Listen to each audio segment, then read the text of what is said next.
WION breaks it down for you to make sense of what's happening, as we reveal the key factors behind events, strategic battles, and the game-changing business decisions that shape the world. We bring you all of this and more on World Business Watch.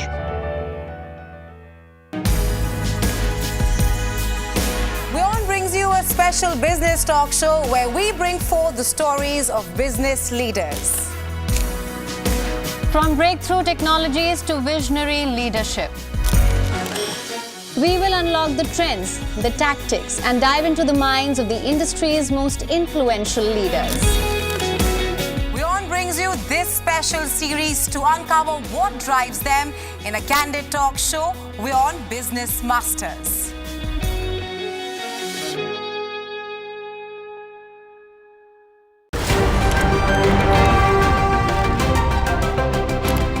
Ready to dive into your daily dose of news? Bringing you what's trending in the West and all that's setting trends in the East.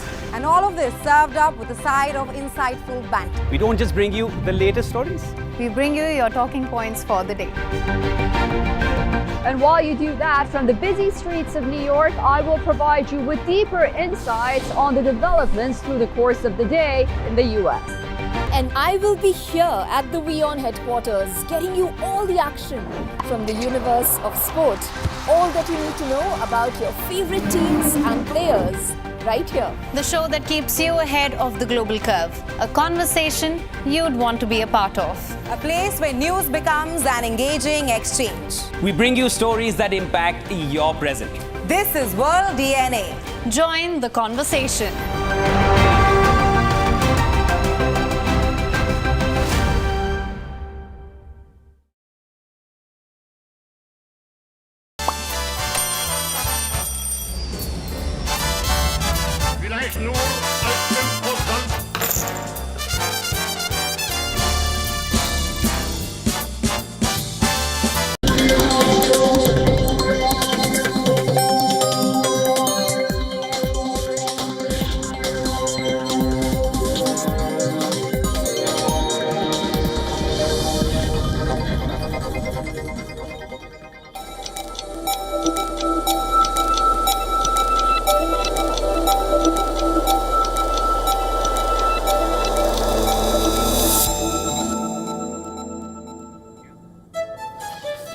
Hello and a very warm welcome. You're watching Gravitas with me, Molly Gambhir. Let's get started.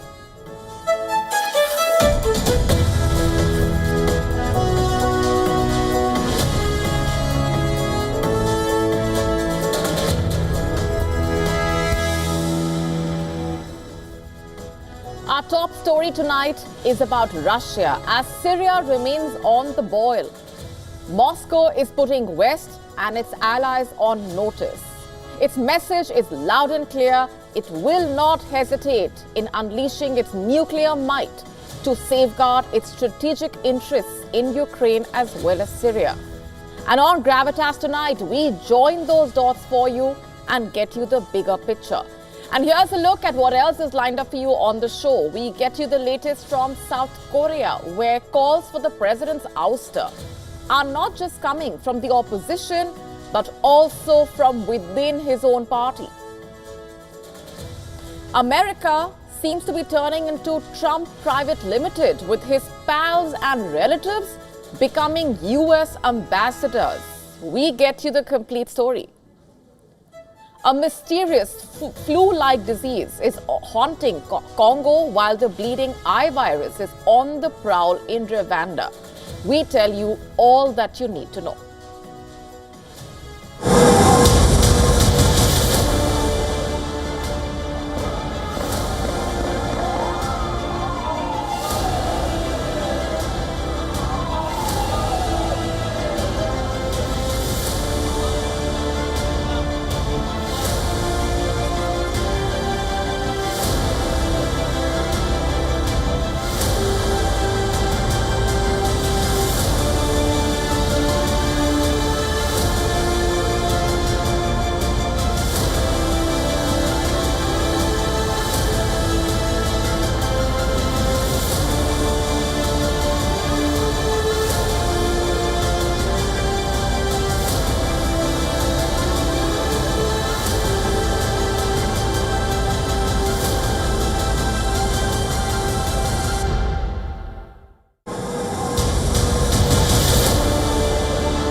Our top story tonight is from Syria. As Syrian rebels gain ground, Russia is standing firm and putting the West and its allies on notice, stating that it will not hesitate in unleashing its nuclear might to safeguard its strategic interests in Ukraine and Syria.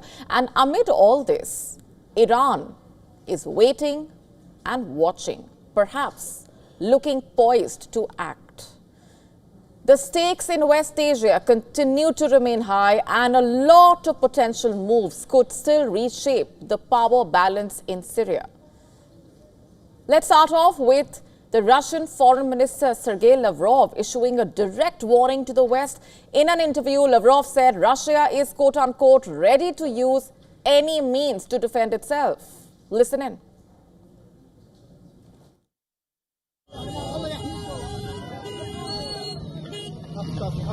الله أكبر إيش الوضع يا أبو هريرة وين نحن بوسط حماة الله أكبر والعزة لله The United States and the allies of the United States who also provide this long-range weapons to the Kyiv regime, they must understand that we would be ready to use any means not to allow them to succeed in what they call strategic defeat of Russia.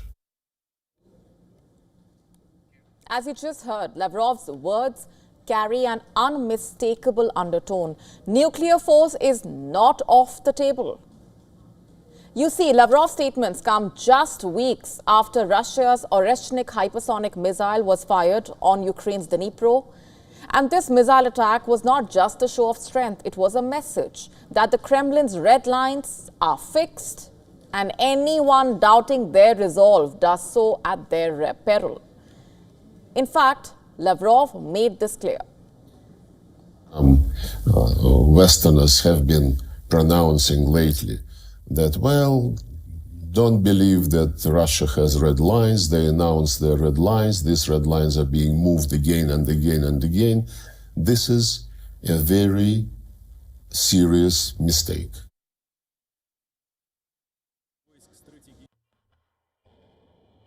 Теракт. Все те, кто стрелял, убивал людей, найдены и задержаны.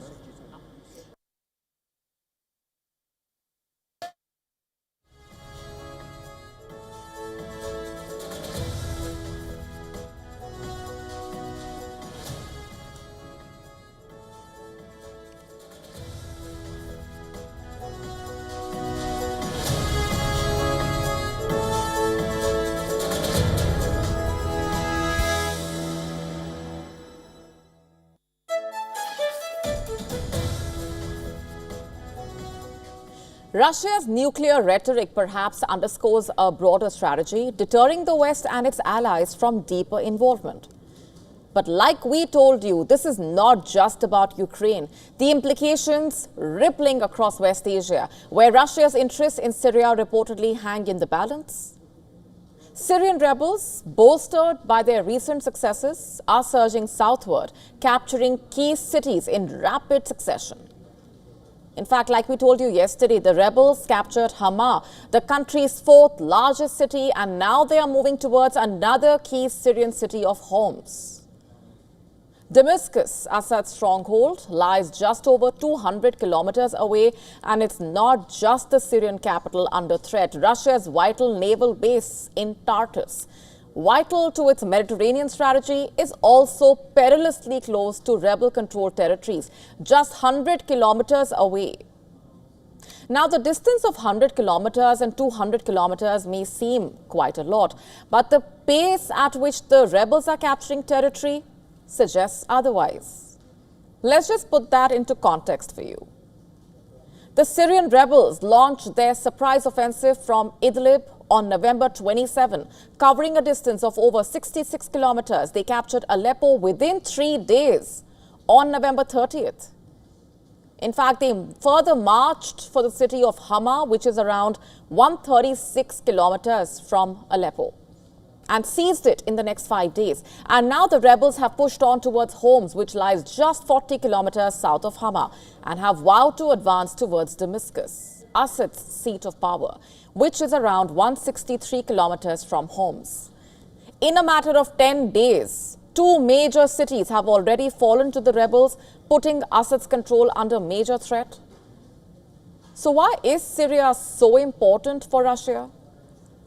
You see, for Moscow, losing Assad would be a geopolitical disaster. Syria is not merely an ally, it's a linchpin of Russian influence in West Asia and North Africa. As per experts, the air base, also the Tartus naval base in Syria, providing Russia with major strategic leverage, offering access to the Mediterranean and serving as launch pads for operations across Africa. Experts further stated that Russia's entire strategy in regions like the Sahel and Libya hinges on maintaining its foothold in Syria. And without it, Russia risks appearing weak, not just to Western adversaries, but also to its own allies in Africa and beyond, something that experts said they simply cannot afford.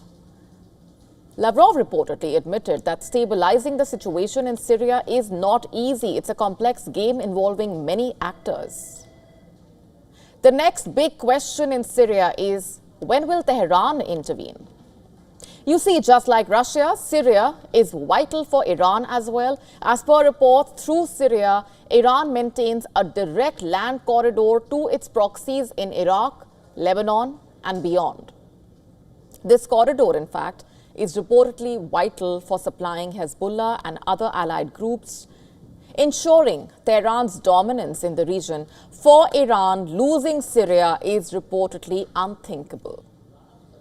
As per reports, Iran has invested heavily in its Syrian operations, building dozens of military bases and facilities. These don't just serve as hubs for manufacturing and transporting weapons, but also as command centers for coordinating with Hezbollah. Recent Israeli strikes targeting Iran's supply routes and infrastructure in Lebanon have reportedly only heightened Syria's importance for Tehran. Iran's foreign minister Abbas Araghchi on Tuesday reportedly said there is a possibility of deploying troops to Syria. But for now, Tehran relies on its formidable network of proxies. Members of Hezbollah and Shiite militias from Iraq are already embedded in the conflict, reportedly awaiting orders to act decisively. If Syria's stability continues to unravel, Tehran may have no choice but to escalate its involvement. While Russia and Iran share a mutual interest in preserving Assad's regime, their reasons are different. For Moscow, Syria is a strategic outpost, and for Tehran, it is key to its regional dominance. So losing Syria would have catastrophic consequences not just for Assad, but for Russia and Iran as well. So what's next? The rebels' advance represents an existential threat to both countries' plans, prompting them to make critical decisions in the coming days, like how far will Moscow and Tehran go to preserve their interests in Syria? And will Russia's threats of nuclear force extend beyond Ukraine and into the heart of West Asia?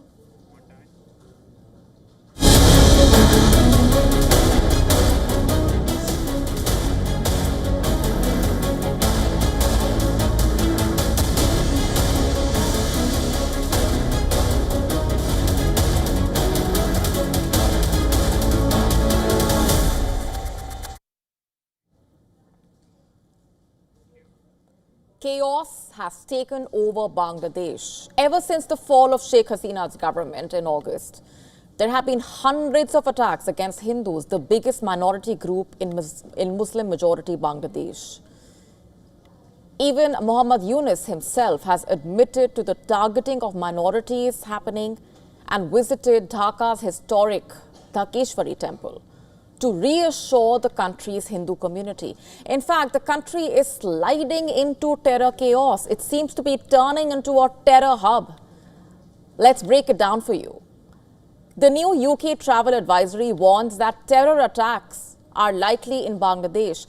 The advisory comes as Sheikh Hasina accuses the current regime of orchestrating genocide. Let me tell you what the UK advisory says. Terrorists are likely to carry out likely to try to carry out attacks in Bangladesh. Terrorist attacks could be indiscriminate, including in places visited by foreign nationals. Some groups have targeted people who they consider to have views and lifestyles contrary to Islam. There have been occasional attacks against minority religious communities and targeting police and security forces. These have included improvised explosive device attacks in major cities. Now, the UK is not the only one to raise concerns. Canada has also asked its citizens to exercise a high degree of caution. It reads, exercise a high degree of caution in Bangladesh due to possible demonstrations, clashes, and nationwide general strikes. The security situation could deteriorate with little warning. The US State Department, in its 2022 terrorism report, had mentioned that Bangladesh experienced few instances of terrorist violence as authorities continued, quote-unquote, to pursue militants rigorously, particularly Al-Qaeda-affiliated groups and an ISIS-affiliated JMB offshoot, Neo-JMB, unquote. Prime Minister Sheikh Hasina and other Bangladeshi government officials frequently emphasized Bangladesh's zero-tolerance policy on terrorism and continued to deny the presence of globally organized terror groups such as Al-Qaeda and ISIS. In October of 2022, Bangladesh authorities announced operations to disrupt Jamaatul Ansar fil Hindal Sharqiya, an allegedly Al-Qaeda-inspired group. US-trained Bangladesh police units arrested dozens of terrorist suspects. However, other elements of the security forces have conducted extrajudicial killings and committed other human rights violations. In 2021, goons attacked Hindu temples in Bangladesh during Durga Puja. In 2016, Islamic State claimed responsibility for murdering a Christian convert in Bangladesh, but the government rejected the Islamic State's claims of involvement, blaming political opponents instead. During Khalida Zia's tenure, anti-India forces had a free run to use Bangladesh as a staging post for terrorism and other subversive activities. It is alleged that Pakistan's ISI maintained a strong presence in Dhaka during her last years in power between 2001 and 2006. In fact, Pakistan's inter-services intelligence was instrumental behind a series of terror attacks in India through the terror groups. The insurgent groups from India's northeast operated out of bases in Bangladesh, allegedly under ISI's patronage during the BNP rule. After Hasina returned to power, she ordered a crackdown and handed over the insurgent leaders to India. And while Bangladesh is in that mess, Muhammad Yunus is suffering from a serious case of misplaced priorities. His government is working hard to erase the image of Sheikh Mujibur Rahman from its currency notes. According to local media reports, Bangladesh Bank has started printing new notes with features of the July uprising, a student-led protest that resulted in the ouster of Prime Minister Sheikh Hasina's government. The legacy of Sheikh Mujibur Rahman, the father of Sheikh Hasina, has come under constant attack since her ouster. The interim government, in fact, has cancelled several national holidays related to Sheikh Mujibur Rahman, his family, and the 1971 War for Independence. In fact, recently a media report said that Sheikh Mujibur Rahman's portrait was taken down from the president's office. Bangladesh also saw outrage over its national anthem in September. The row started after a former military officer demanded changing the national anthem, calling it incompatible with the spirit of independence. However, Yunus's advisor dismissed calls to change the national anthem of Bangladesh. Back then, the country's religious affairs advisor, Khalid Hussain, said, "The government will not do anything to create controversy." The national anthem of Bangladesh was officially adopted on January 13, 1972, following the country's independence from Pakistan.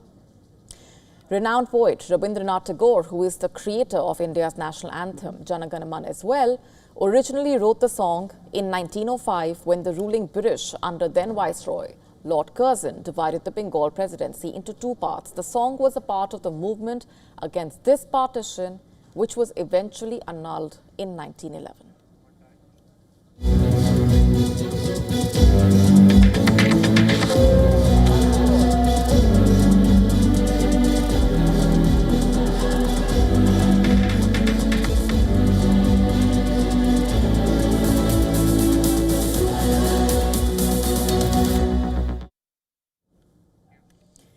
Let's now shift our focus to South Korea. Will the country's president, Yoon Suk-yeol, be impeached by the National Assembly tomorrow? The call for his ouster is not just coming from the opposition, but also from within his own party. You heard that right. The head of the ruling People Power Party, PPP, wants to remove him from office. That's right. The sitting president stands isolated by both allies as well as adversaries. Earlier this week, his sudden and short-lived declaration of martial law threw South Korea into political chaos. And now the leader of his party, Han Dong-hoon, has publicly said that Yoon is unfit to govern. As per reports during an emergency party meeting, Han called for Yoon's immediate suspension, warning of the president's potential to repeat an attempt to impose martial law. The president is not even admitting that it was wrong to declare martial law. Therefore, if President Yoon Suk-yeol is allowed to continue running the government affairs, there is a significant risk of extreme actions like re-attempting to impose martial law, which could potentially put the Republic of Korea and its citizens in great danger. Han's warning reportedly underscoring a growing concern that the president, desperate to cling on to power, could undermine South Korea's democracy.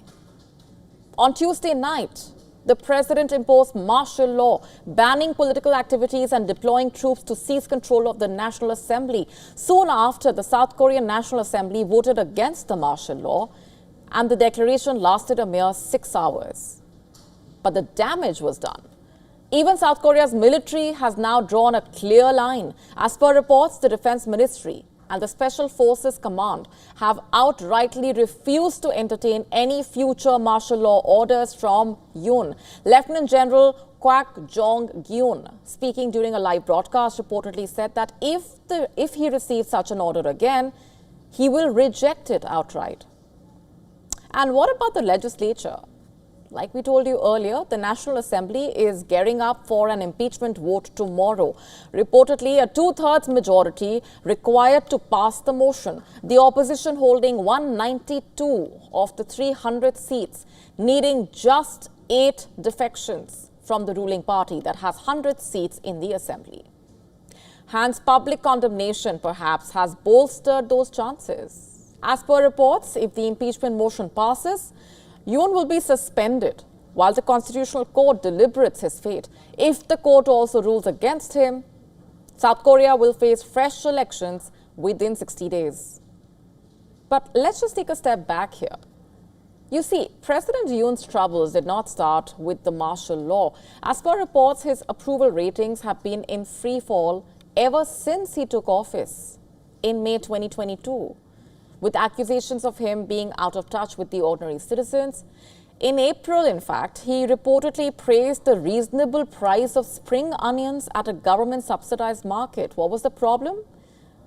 Reportedly, the country was facing soaring inflation, and the price of spring onions, a staple in South Korean households, was actually quite a lot. And then there's the scandal surrounding his wife, Kim Kyun-hee. Like we told you earlier this week, the First Lady was accused of accepting a luxury handbag worth $2,200 from a pastor. A controversy that reportedly only made the public's discontent with the president even worse. South Korea now stands at a crucial juncture. Its democracy is being tested like never before. Will the National Assembly vote against Yoon? Because tomorrow's vote may not just decide his fate, but could also shape the country's democratic future.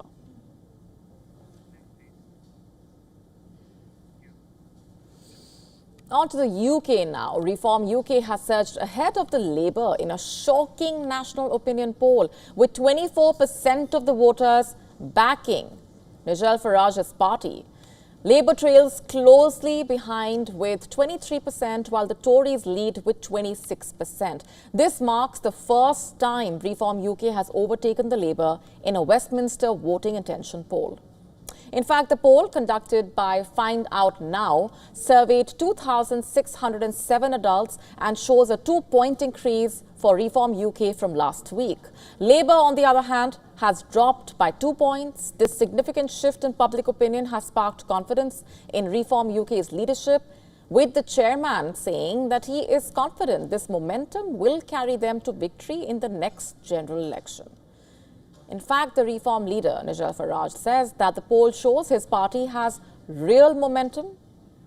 Reform UK's surge in popularity can be attributed to its growing membership and increasing visibility. The party recently passed 100,000 members and unveiled Dame Andrea Jenkins, a former Tory minister, as a candidate for a mayoral election in the month of May. The party's leadership is now focused on May's county council elections, where they aim to win over 100 councillors to pose a credible challenge to the Labour. And with momentum on their side, Reform UK is saying it is confident of making a significant impact on the UK's political landscape. Labour's decline in popularity has sparked concern among the party leaders, with the latest poll adding pressure to Sir Keir Starmer's leadership. Starmer sought to move on from a series of scandals in his first 5 months with a major speech on Thursday in which he outlined 6 milestones for his government. Our plan for change is a break, both with the unrealistic bluster of Boris Johnson, but also with the acceptance of decline that was Rishi Sunak's 5 pledges. Our plan for change is the most ambitious and credible programme for government in a generation, and we embrace the risk that comes with it. Incidentally, support for reform at the general election came largely at the expense of the Conservatives, but it came second to Labour in 98 constituencies, including many red wall seats. Now, as the UK's political landscape continues to shift in a way and national polls reflecting the voting intention of the country, it remains to be seen if Reform UK can actually make significant strides and impact on the UK's future. Shifting focus for now, Federal Reserve Chair Jeremy Powell bracketed gold and Bitcoin as speculative assets, and this in turn has increased the raging global debate on gold versus Bitcoin as assets with a store of value. Our next report getting you more details. Take a look. Powell, during the New York Times Deal Book Summit in New York, said people use Bitcoin as a speculative asset. He added, it's like gold, only it's virtual, it's digital. That comment has many market watchers questioning Powell's comments, putting gold and Bitcoin on the same side of the coin. The argument is, how can the chief of the most powerful country's central bank forget that gold for centuries and longer has been the store of value underpinning global currencies? The comments of the head of the issuer of the world's reserve currency is taking the internet by storm. Many question Powell's statement on gold being a speculative asset. Jeroen Blokland, the founder and manager of the Blokland Smart Multi-Asset Fund, in a post on LinkedIn referring to Powell, said, does he really think gold is just a speculative asset? That would be wild. While others say Powell's view is completely understandable, they say one may make the case that gold is primarily an asset for speculation. Simply put, what exactly is a store of value? People need to think that gold is a good investment and that other people share their beliefs for it to function. One might say that gold and Bitcoin are and will always be speculative assets. But that belief might change if, say, a new asset emerges and proves to be a better store of value, like Bitcoin. To put it another way, one is betting that people will keep seeing gold and Bitcoin as safe havens. Even if one presents compelling evidence in its favor, some degree of doubt will remain. To put things into context, Bitcoin has surged past $100,000 for the first time in a chart-busting rally since Trump's win about a month ago. The OG token has surged over 135% this year compared to gold's 35% rise. Trump's election victory triggered a risk-on rally in the digital assets industry. Crypto trading volume surged to $10 trillion for the first time in November. On the other hand, gold prices have fallen as the dollar strengthened, influenced by Trump's rhetoric on the greenback's global role. Since gold does not pay interest, a stronger dollar weighs on the yellow metal's price. Currently, there aren't many investors worried about Bitcoin's future during this honeymoon period. The asset's value has increased from 5 cents in 2010 to $100,000 today. Exaggerated price projections for the OG coin, which were formerly thought to be the stuff of fantasies, are starting to seem more reasonable. Some analysts estimate the OG token price will reach $500,000 or perhaps $1 million. But the naysayers clamor about the risks, and volatility is also on the rise. Business Bureau, WION World is One.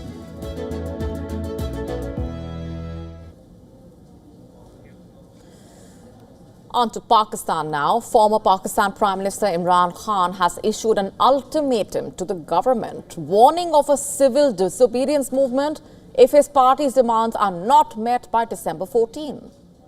Not just that, he has also announced a grand gathering in Peshawar on December 13 to pay homage to those killed during the PTI's Islamabad protest. Imran Khan has demanded the release of political prisoners facing trial and the establishment of a judicial commission to investigate the events of May 9, 2023 and the November 26 crackdown on PTI protesters. He also announced a 5-member negotiation team to discuss these issues with the government. Imran Khan has given the government an ultimatum stating that if their demands are not accepted, a civil disobedience movement will be launched. In fact, his party PTI has claimed that at least 12 of its workers were killed, 1,000 were arrested during the protest. The government has categorically denied using live ammunition against the protesters and said that 4 law enforcers, including 3 Rangers personnel and policemen, were killed during the protest. This comes as the former Prime Minister Imran Khan was indicted on Thursday on charges of inciting attacks against the military in a case stemming from anti-government rallies led by his party last year. More than 100 individuals have been indicted in the case. Opposition leader in the National Assembly, Omar Ayub, and Punjab's former law minister, Raja Basharat, were taken into custody after the judge announced his decision. A Pakistan court has also issued a fresh arrest warrant against Khan's wife, Bushra Bibi, in the Toshkhana graft case. Khan and Bibi are accused of illegally selling state gifts during his tenure. According to prosecutors, these gifts include a gold-colored AK-47 gun, very expensive watches, a complete diamond set. In the midst of fresh warrants and her husband's renewed call for protest, a video shows Bushra Bibi resurfacing after her whereabouts were unknown following what was called the final call protests in Islamabad. In fact, Bibi was seen meeting the family of a PTI worker who was killed during the protest.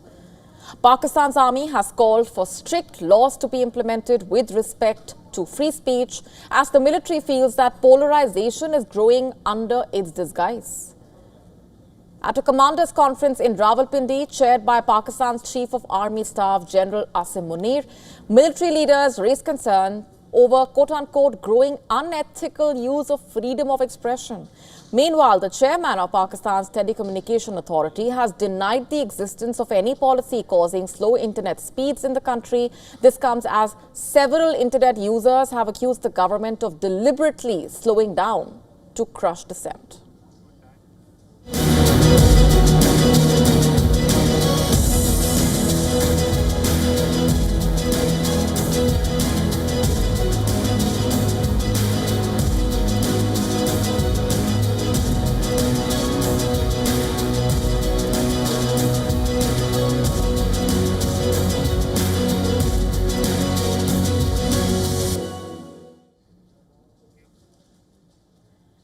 America is turning into Trump Private Limited, with pals and relatives becoming U.S. ambassadors. That's right. President-elect Donald Trump has named loyal supporter and friend David Perdue as his pick for U.S. ambassador to China. In fact, this was part of the posts on his Truth social network, where Trump dished out appointments to relatives and allies reportedly. This includes real estate developer Charles Kushner, father of his son-in-law, Jared Kushner, appointed as the ambassador to France, and Republican donor Warren Stephens as the ambassador to the UK. Can Trump's friend David Perdue open the path for cooperation with China amid Trump's tariff threats is the question. Previously, Perdue reportedly helped American corporations locate cheap labor in Asia while working in Singapore and Hong Kong before turning to politics. Cooperation is our ultimate goal, quote unquote. That is what he reportedly told Beijing's then senior negotiator during the first trade war. That is based on an opinion post that Perdue penned in 2019. That was an apparent attempt to bring the Communist Party to its knees. In fact, Trump, in a post on his social media platform Truth Social, referring to Perdue, said, "He will be instrumental in implementing my strategy to maintain peace in the region and a productive working relationship with China's leaders," quote unquote. Remember, during his campaign, Trump pledged to impose 60% tariffs on Chinese imports to lure manufacturing jobs back to the United States. The nomination of Perdue, which must now be confirmed by the Senate, follows this pledge. Trump promised an additional 10% tariff over and above the already announced 60% figure if Beijing does not halt the fentanyl flow into the United States. Perdue, in a post on social media X, noted, "Having lived in Asia on 2 occasions, I understand the gravity of this responsibility and look forward to implementing President Trump's strategy to make the world safe again and to represent the United States' interests in China," quote unquote.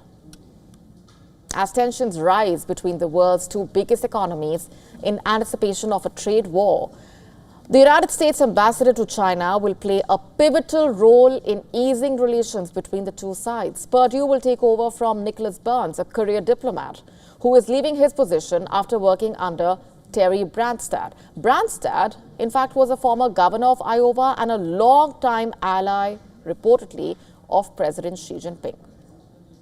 Several hardliners on China have been nominated for positions in Trump's administration by the president, including Senator Marco Rubio for Secretary of State and House Representative Mike Waltz for National Security Advisor. In 2021, Waltz had already said that the United States was in a cold war with the Chinese Communist Party.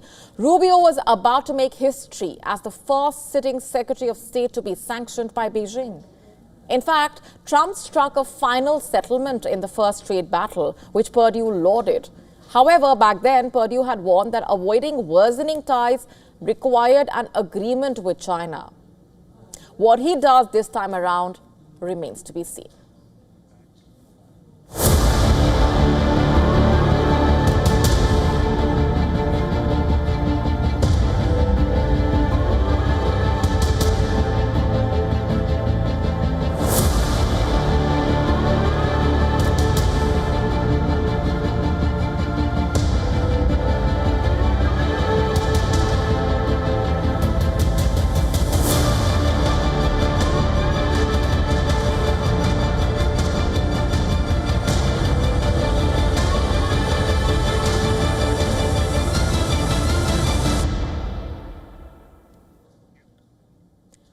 Who killed the United Healthcare CEO Brian Thompson?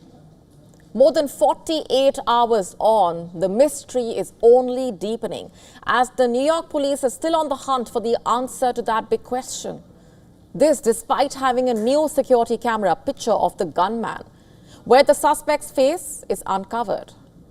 According to a report by CNN, a female hostel employee told authorities that she asked the masked man to lower his mask while flirting with him, which led to the photos released by the authorities. A video from a nearby Starbucks showing the assailant buying a bottle of water and 2 energy bars roughly 30 minutes before the shooting, reportedly. In fact, reports suggesting that officials are developing clues from a burner phone and water bottle believed to have been dropped by the suspect when he fled the scene of crime. A fingerprint was lifted from the water bottle. However, reports suggesting the print is smudged making it less conclusive.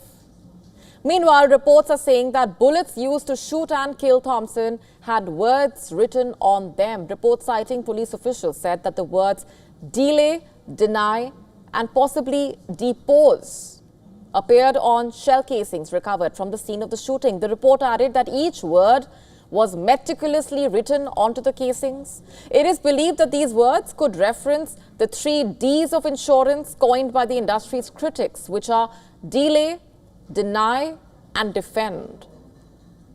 In fact, the police are exploring if the words found indicate a motive. In the absence of an arrest, speculation is rife that the gunman may have sought to take a revenge for adverse medical coverage decisions made by the insurer. Thompson's wife, Paulette Thompson, who is based in Minnesota, told the NBC News outlet that he had received unspecified threats. Thompson was attending an investor conference in the Midtown Business District. Video footage showed Thompson on the sidewalk outside the New York Hilton Midtown when a man in a hoodie and with his lower face covered approached from behind and then fired several shots at the 50-year-old. Camera footage showed the suspect fleeing on foot before getting on a bicycle, which the police initially said may have been a rented e-bike. Police said he went in the direction of the Central Park. U.S. media on Thursday reported, quoting law enforcement sources, that the suspected shooter traveled to New York via bus last month from Atlanta, Georgia, traversing a distance of 1,400 kilometers.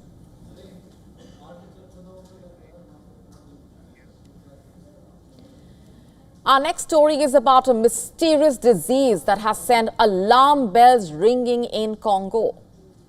What do we know about the disease? How many people have been affected? How far has it spread? What are the authorities saying? Let's break it down for you. The mysterious disease is a flu-like disease that has reportedly sickened hundreds of people and killed at least 79 since late October. According to the director of the Africa Centers for Disease Control and Prevention, in fact, almost 200 of the 376 with the flu-like illness are younger than 5 years. The health minister has said that they are on maximum alert, saying, quote unquote, we consider this to be a level of epidemic that we need to monitor, quote unquote. According to the Director General of the National Public Health Institute, the disease emerged at a time of increased influenza circulation and the culprit is likely to be airborne. Patient specimens are being analyzed at a national lab. Meanwhile, in Rwanda, health officials continue to monitor an outbreak of what's being called the bleeding eye virus or Marburg virus. The outbreak has triggered concern about a potential spread outside the country. Now, why exactly is it called the bleeding eye disease? One of the typical symptoms of the disease is bleeding of the eyes, and hence it is termed as the bleeding eye disease. What exactly is the Marburg disease? It's a rare but severe viral hemorrhagic fever that is highly deadly. In fact, the U.S. State Department issued a travel advisory on 22nd November, recommending that travelers exercise increased caution in Rwanda due to the outbreak. The advisory stated that travelers may be subject to additional health screenings when entering and exiting Rwanda. As of November 29, the country had reported 66 cases of the virus and 15 deaths. Most of the infected people have been healthcare workers. According to the CDC, approximately 75% of the patients with Marburg have recovered. Shifting focus for now, the security chiefs of Five Eyes Alliance nations have issued an unprecedented warning over the terrorist radicalization of children online. For the first time since its inception during the Second World War, the Five Eyes Alliance of Britain, the US, Canada, Australia and New Zealand have released a public-facing report calling a whole society response to the threat from the radicalization of children towards violent extremism. The leaders of the 5 countries' security and intelligence services have urged parents to be more aware of the dangers, governments to bolster laws that allow law enforcement to fight the threat, and social media companies to take greater action to filter extremist information from their platforms. Their appeal comes as figures published on Thursday show a record 3,026 children aged under 15, including nearly 300 under 10, being referred in the past year to the UK government's Prevent programme, which basically aims to stop individuals from becoming terrorists. And also children aged under 15 accounted for 43.7% of all referrals to Prevent, the highest proportion on record. The Metropolitan Police's Assistant Commissioner, Matt Jukes, the UK's head of counter-terrorism, has said his officers had last year arrested more children than ever before, some as young as 12. Children now reportedly accounting for nearly 1 in 5 of the total number of people held for terror-related offences. However, the paper warned that attempts by adults to engage with teenagers in particular was more complex, as they were not only more vulnerable to influence, but also more cynical about efforts to protect them. The paper cited case studies across the 5 nations where children had mobilized or planned to mobilize to orchestrate violence in support of their radicalized ideologies.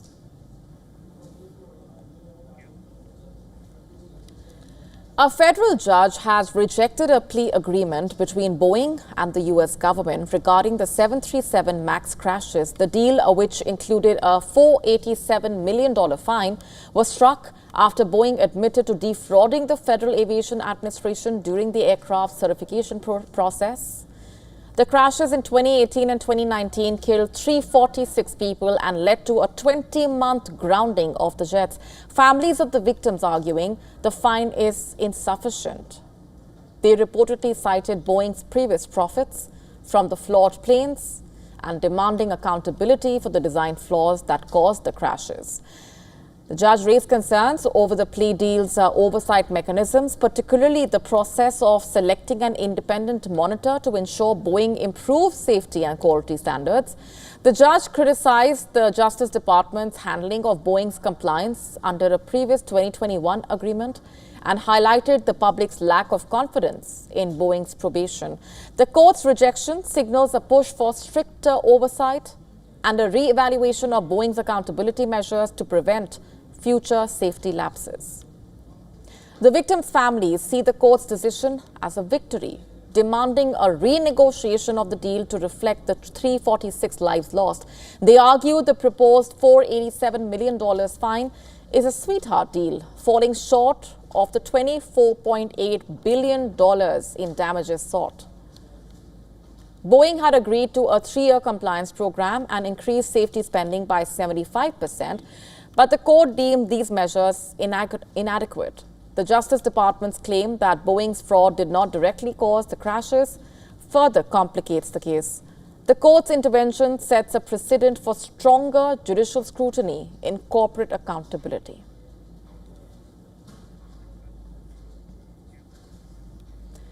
For the first time, Mohammed has become the most popular name for boys in England and Wales. According to data by the UK's Office for National Statistics, ONS, Mohammed, which has been among the top 10 names for boys since 2016, second most popular in 2022, overtook Noah as the top choice. Noah dropped to the second place, followed by Oliver. There were 4,661 boys named Mohammed in the 2 nations last year, according to ONS. The figure does not include the other variants. Previously, the ONS had said it does not have a definitive answer for why Mohammed and variants of the name have become so popular in the 2 nations. It has noted as possible explanations the increasing size of the Muslim community and the dominance of the name within it, as compared to a greater variety chosen outside of it. Popular sporting figures have the name, for example, Liverpool forward Mohamed Salah or boxing legend Muhammad Ali.